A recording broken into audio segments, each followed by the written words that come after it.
पीले दांत वाली बहू। रंजना कभी ब्रश नहीं करती थी। उसे कितनी बार उसके माँ बाप ने डांटा, लेकिन उसका कोई असर उस पर होता ही नहीं था, जिस कारण से उसके दांत पीले पीले हो जाते हैं।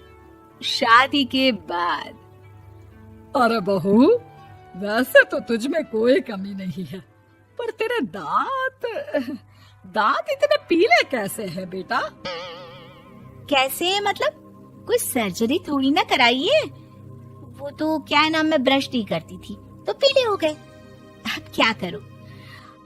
आप कहें तो लाल करवा लूं या फिर काले? यार ये क्या है, क्यों माँ से लड़ रही हो? लड़ रही हूँ? अरे मैं लड़ रही हूँ या ये बोल रही है कि दांत पीले हैं, पीले। अरे तपस्या थोड़ी ना की है इन्हें पीले करने के लिए। बकायदा ब्रश नहीं किया है 20 साल तक, तब जाकर। छी, कैसी बात कर रही हो? ये उस वक्त तो पीले नहीं थे जब हम लोग तुम्हें देखने आए थे।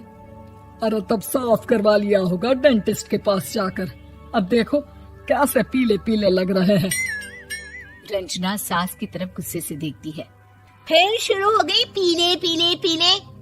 अरे पीले तो तब भी थे जब मेरे हाथ का रसगुल्ला उड़ा उड़ा कर खा रही थी और बोल रही थी, लड़की नहीं गुणों का खजाना दे रहे भाई साहब आप।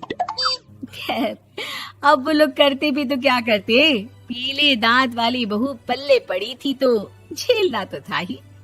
एक दिन कीर्तन में रंजना गाना गा रही थी। अरे कमला बहन, माँ का द्वार है, यहाँ तो सब शुद्ध होकर आते हैं, फिर अपनी बहू को ब्रश भी नहीं करवाती तुम। दूर से पीले पीले दांत भक्ति में बाधा उत्पन्न कर रहे हैं। अरे कोई 2 साल की बच्ची थोड़ी ना लेकर आई हूँ मैं बहू बनाकर। अच्छी खासी लड़की है, अरे कैसे करवाऊं ब्रश? ये तो उसे खुद करना चाहिए ना। अब माँ बाप तो इसके जैसे तैसे निपटा दिए, ये नहीं सोचा कि सास कैसे संभालेगी। सास बहू को लेकर घर आ जाती है, लेकिन सोच लेती है कि अब इसे लेकर कहीं नहीं जाएगी।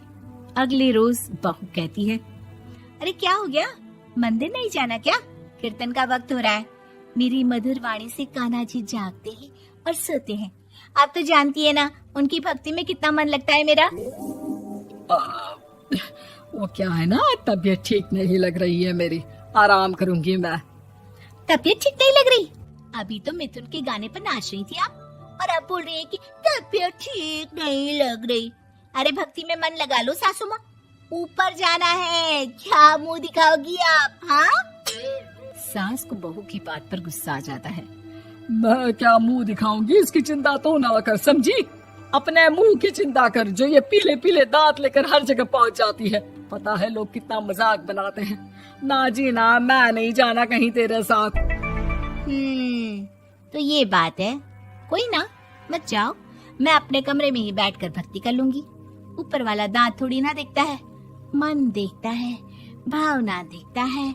और अरे बस बस, तू सब कुछ दिखा, बस ये सफेद चमकदार दांत ना दिखाना किसी को, है? जा यहाँ से। बहू को सास की बात का कोई फर्क नहीं पड़ता, वो तो जैसी थी वैसी ही रह जाती है। सुबह नहाकर किचन में खाना बनाना, फिर खाना खाना, कीर्तन भजन करना और सो जाना। एक दिन, माँ जी मैं सहेली के घर जा रही हूँ, शाम को लेट आऊंगी। हाँ हाँ तो जाना, मैंने कौन सा तेरी आरती करनी है घर पर बैठकर। रंजना सहेली के घर जाती है, जहाँ वो पार्टी में जाने की तैयारी कर रही होती है।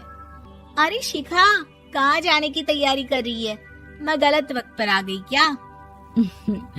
अरे नहीं यार, उल्टा सही वक्त पर आई है। मैंने ये साड़ी और ज्वेलरी निकाली है यार, शाम को इनके ऑफिस की एक पार्टी में जाना है। बताना कैसा लग रहा है ये सब? नहीं यार, इस ड्रेस के साथ तो वो वाली ज्वेलरी अच्छी लगेगी। हाँ हाँ सही बोल रही है, मैंने ध्यान ही नहीं दिया। वैसे तो हमेशा से मस्त फैशन सेंस रखती है। तो बड़ा जाती होगी ना पति के साथ पार्टी में। रंजना कुछ नहीं बोलती, बस सोचती है कि यार काश ये बात सही हो जाती, पर मैं क्यों नहीं जाती पार्टी में? क्या इन लोगों की कोई पार्टी होती नहीं होगी? रंजना घर आती है और रात में पति से सवाल करती है, एक बात बताइए, आप मुझे किसी पार्टी में क्यों नहीं ले जाते? क्या आपकी यहाँ ऑफिस में पार्टी नहीं होती? पति बेचारा क्या कहता कि दांत पीले हैं तुम्हारे इसलिए। अरे कोई पार्टी होती नहीं हम लोगों के ऑफिस में, तो कहाँ से लेकर जाऊं? और मार्केट, मॉल, कहीं वीकेंड घूमना, कहीं तो। अरे यार, सारे हफ्ते में एक छुट्टी मिलती है, तो सोचता हूँ कि आराम ही कर लूं। क्यों? रंजना मन मार के रह जाती है। पहले कभी सास के साथ मंदिर जाया करती थी, लेकिन वो भी सास ने ले जाना बंद कर दिया। घर बैठी बैठी रंजना बोर हो जाती है।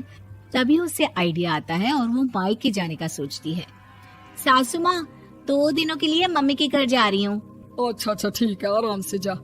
और हाँ, माँ से कुछ अच्छी आदत सीख कर आना कि कैसे शरीर के हर भाग की तरह दांतों की सफाई भी जरूरी होती है, समझी? शुरू हो गई ना आप। वो लोग आपकी तरह नहीं है कि छोटी छोटी बात का बतंगड़ बना दे। उन लोगों के लिए मैं मायने रखती हूँ, ना कि मेरे पीले पीले दांत। रंजना माँ को बिना बताए उन लोगों को सरप्राइज देती है, लेकिन जैसे ही वो दरवाजे पर पहुंचती है, अंदर देखती है कि घर वाले कहीं जा रहे होते हैं। अब माँ, काश रंजना दीदी के दांतों वाली प्रॉब्लम नहीं होती, तो वो भी हम लोगों के साथ चलती ना बुआ जी की बेटी की शादी में।